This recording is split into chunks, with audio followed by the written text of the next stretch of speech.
नमस्ते। आमे आज जन्मकुंडलीर चर्चनीय विषय होची भोगात्मक ग्रह शुक्र विषय रे। जेतबेले आमे गोटे जन्मकुंडली रे 12टी जाक भावर कथा चिंतन करूचे। समस्ते आमे जन्मकुंडली जानिचे। आ जन्मकुंडली रे 12टी भाव, 12टी राशि, 7टी ग्रह एवं 2टी छाया ग्रह को आधार करी आमे जन्मकुंडलीर फलादेश करिथाउ। जेमती ये हूँ राष्ट्रीय कुंडली। राष्ट्रीय कुंडली रे लग्न सबुबले स्थिर। यही लग्न रे जो राशि आसे से अनुसार आमको विचार करिया को पड़ी थाए। लग्न जदि वृष राशि रे आसीबो ताहले एठी संख्या 2 लिखिया को पड़िबो। लग्न जदि मिथुन राशि रे आसीबो ताहले एठी संख्या 3 लिखिया को पड़े। एही परी 12टी भाव को आमे चर्चा करिथाउ बा चिंतन करिथाउ। 12टी भाव रे लग्न ठारू जेतबेले फलादेश को आरंभ करू, लग्न होची तनु स्थान। तनु माने शरीर। शरीर संपूर्ण विचार लग्न भावरु हेई थाए। तनु ताहा परे द्वितीय भाव होची धनर स्थान। धन कुटुंब बा आमको वाणिज्य एवं मुक्ता रौप्य धातु इत्यादि रत्नर विचार मध्य धन स्थान आमे करिथाउ। ताहा सहित धन स्थान परे तृतीय भाव जहाको आमे पराक्रम भाव बोली कहू। पराक्रम बा सहोदर बा सहज भाव बोली कही थाउ। भाई भौणींकर विचार करा जाए तृतीय भावरु। पराक्रमर भाव। चतुर्थ भाव होची सुख बा मातृस्थान हिसाब रे आमे विचार करू। एहाकू सुख बा मित्रर स्थान कहा जाए। चतुर्थ वाहन भूमि एवं भूमिर क्रय विक्रय इत्यादि विचार मध्य चतुर्थ भावरु आमे करि थाउ। गृह निर्माण ठारू आरंभ करी संपूर्ण भौतिक सुखर विचार आमे चतुर्थ भावरु करि थाउ। ताहा परे आसे सूत भाव। सूत माने पुत्र।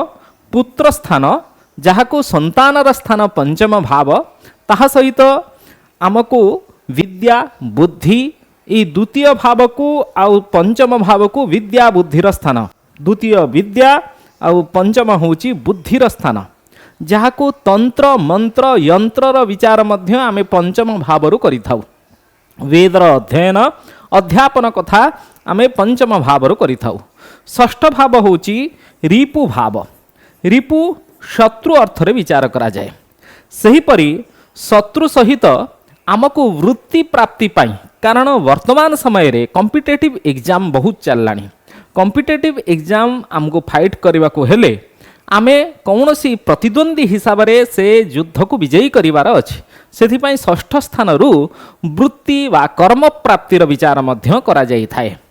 सप्तम भाव जहाको आमे पत्नी स्थान बोली कहिथाउ। जामित्र वा पत्नी कुंडली रे पतिर स्थान सप्तम भाव जहाको सुख दाम्पत्य जीवनर सुख बा विवाहर स्थान ई पत्नी स्थान सप्तम भाव, जोटा कि कामनार स्थान सप्तम भाव वाणिज्य स्थान बोली मध्य आमे विचार करिथाउ।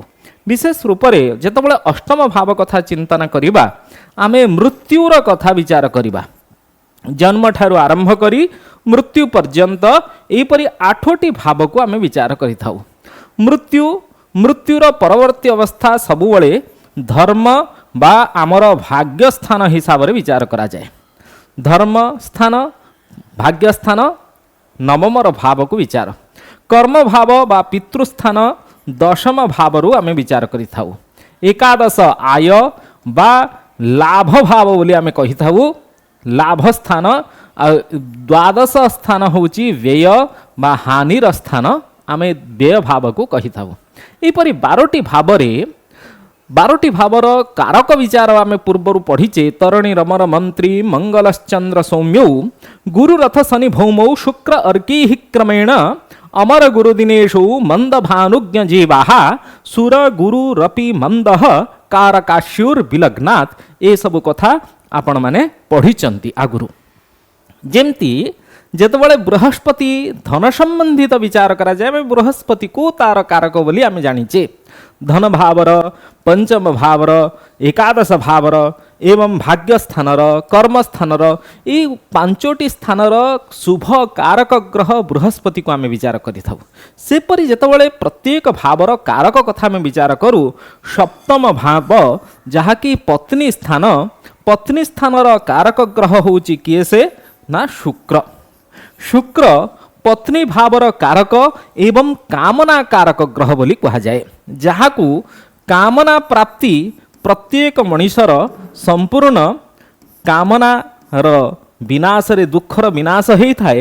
କିନ୍ତୁ ମଣିଷ ନିଜର ଜୀବନ ଯାପନ ଆରମ୍ଭ କରିବା ଠାରୁ ଯେତେବେଳେ ଶୈଶବ ଅବସ୍ଥାରୁ କ୍ରମଶଃ ବୟୋବୃଦ୍ଧି ହୁଏ ତାର କାମନାର ମଧ୍ୟ ବୃଦ୍ଧି ହୋଇଥାଏ। ତେଣୁ ଏହାକୁ କାମନାର ସ୍ଥାନ ସପ୍ତମ ଭାବ, ଆମର ସମ୍ପୂର୍ଣ୍ଣ ଲଗ୍ନର ସପ୍ତମ ହେଉଛି 6 ଘର ଡିଷ୍ଟାନ୍ସରେ ସପ୍ତମ ସମ୍ମୁଖ ଦୃଷ୍ଟି ଯେଉଁଠିକୁ ରୁହେ।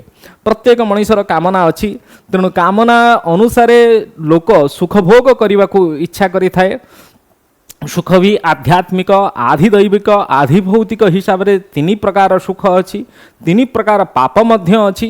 3 ପ୍ରକାର ପାପକୁ ଅର୍ଜନ କରିଥାଏ ସୁଖ ପ୍ରାପ୍ତି କରିବା ଉଦ୍ଦେଶ୍ୟରେ ମଣିଷ। ତେଣୁ କାମନା ସ୍ଥାନ ବା କାମନା ସ୍ଥାନର କାରକ ଗ୍ରହ ଶୁକ୍ର ସବୁଠାରୁ ମୋଷ୍ଟ ଇମ୍ପୋର୍ଟାଣ୍ଟ ହୋଇଯାଏ ଆମ ଜୀବନରେ ବା ଆମ ଜାତକରେ। ତାକୁ ଭୋଗାତ୍ମକ ଗ୍ରହ ବୋଲି କୁହାଯାଏ। ସେଥିପାଇଁ ଭୋଗାତ୍ମକ ଗ୍ରହ କିଏ ସେ ନା ଶୁକ୍ର। ଯେତେବେଳେ ଆମେ ଭୋଗାତ୍ମକ ଗ୍ରହ ଶୁକ୍ରର ବିଚାର କରିବା, ସେତେବେଳେ ଶୁକ୍ରର ଦ୍ୱାଦଶ ଭାବର ସ୍ଥିତିକୁ, ବ୍ୟୟ ଭାବର ସ୍ଥିତିକୁ ସମ୍ପୂର୍ଣ୍ଣ ଆମକୁ ବିଚାର କରିବାକୁ ପଡ଼ିବ। ଶୁକ୍ର ବ୍ୟୟ ଭାବରେ କ'ଣ ବିଶେଷ ଫଳପ୍ରଦ ଦିଏ?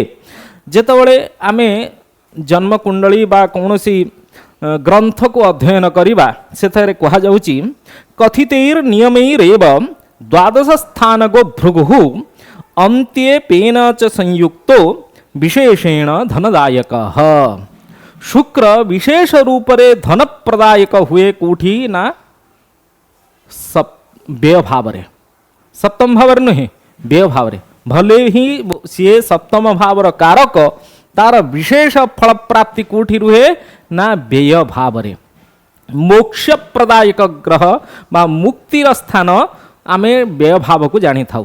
କାରଣ ଧର୍ମ, ଅର୍ଥ, କାମ, ମୋକ୍ଷ ଏ ଯେଉଁ ଚତୁର୍ବର୍ଗ ଫଳପ୍ରାପ୍ତିରେ ସବୁଠାରୁ ଅନ୍ତିମ ଭାବ ହେଉଛି ମୁକ୍ତିର ଭାବ, ବ୍ୟୟ ଭାବ। ସେଠି ଶୁକ୍ର ଗୋଟେ ଶୁଭଗ୍ରହ, ସେ ଶୁଭଗ୍ରହ ବିଶେଷ ଫଳପ୍ରଦ ହୋଇଥାଏ। ସେଥିପାଇଁ କଥିତୈର୍ ନିୟମୈର୍ ଦ୍ୱାଦଶ ସ୍ଥାନଗୋ ଭୃଗୁଃ ଅନ୍ତ୍ୟେପେନ। ଅନ୍ତ୍ୟେପେନ ମାନେ ଅନ୍ତ୍ୟ ଅଧିପତି ଦ୍ୱାରା।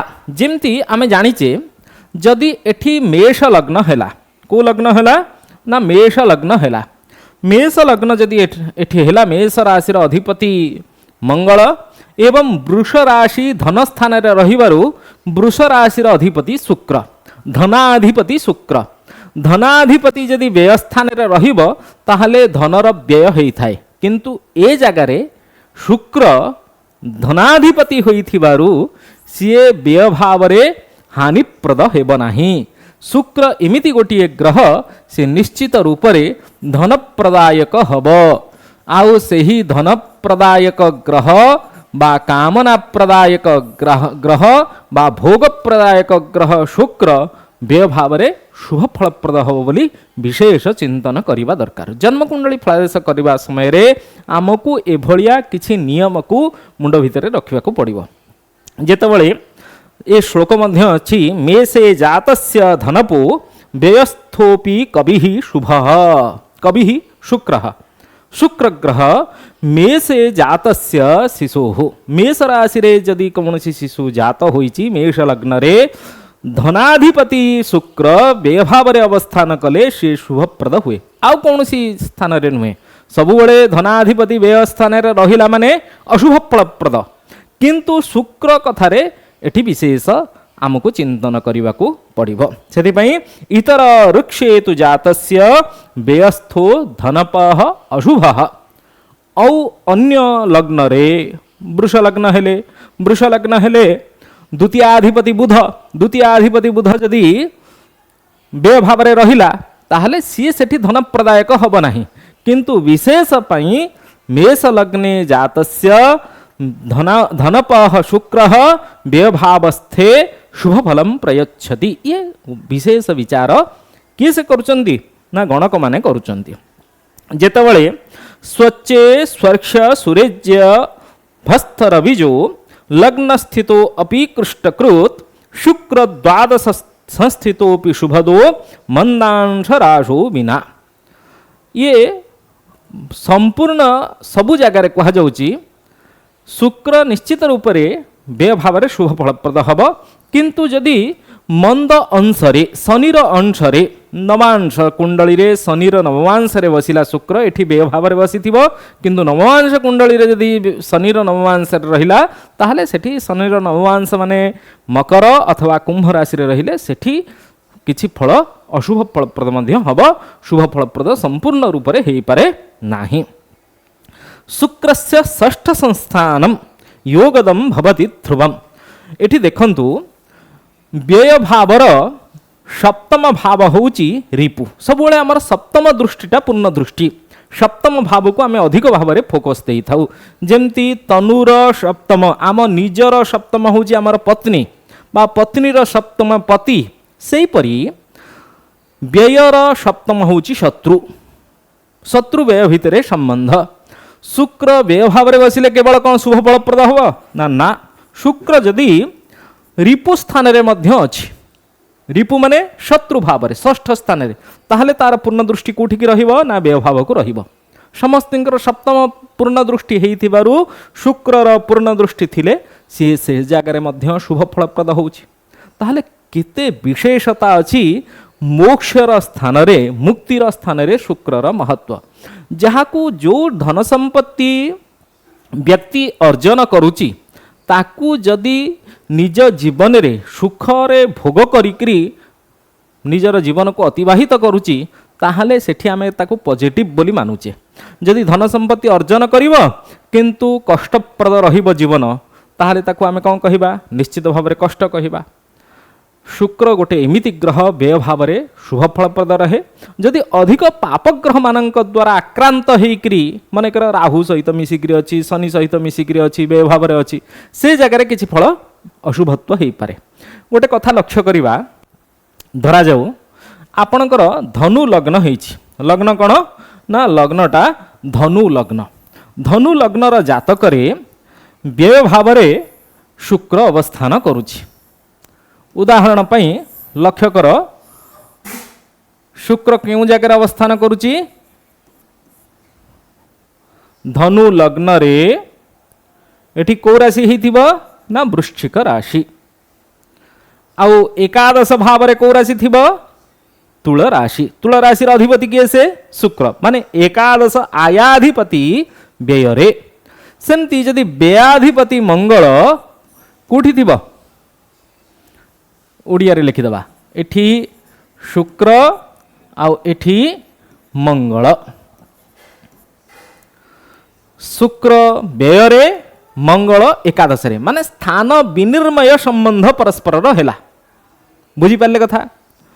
शनि सहित जदि मिसिकरी अछि एकादश स्थान रे शनि मकर राशि रो धन भावर अधिपति एठी शनि एकादश भाव में शुभ फलप्रद कहीं ना धनाधिपति लाभ स्थान रे रहिला धनर वृद्धि हवा कथा किंतु आयाधिपति बेरे व्ययाधिपति आयर हेइथिबारु ये परस्पर भितरे शुक्र मंगलर स्थान विनिर्मय संबंध हेउथिबारु एठी आमदानी जेतिकी आय जेतिकी व्यय सेतिकी किंतु शुक्र संपूर्ण अर्जित धन को सुख रे प्रदान करिवो। एई स्थान रे जदि आमे कहिबा राहु मध्य मिसिकरी अछि ताहले राहु अशुभ ग्रह वृश्चिक राशि रे अशुभ ग्रह अशुभ फलप्रद होता है छाया ग्रह सेठी आमको निश्चित भाव में मिश्रित दुख कष्टर विचार आमको करने को पड़ो। यहीपरि जन्म कुंडली रे जेतबळे आमे फलादेश करने को आरंभ करुचे निश्चित रूप से प्रत्येक ग्रहर महत्व प्रत्येक भावरे प्रत्येक राशि रे चिंतन करी फलादेश करिबा। निश्चित आपण माने मोर थिबा यूट्यूब चैनल रे प्रत्येक वीडियो को बहुत गुड़िए वीडियो प्राय 300 पाखापाखि वीडियो अच्छी ज्योतिष शास्त्र विषय संपूर्ण प्ले लिस्ट अच्छी। प्ले लिस्ट अनुसार गोटे देखी अभ्यास करेंगे। धन्यवाद। आग कक्षा रे आमे आग कक्षा रे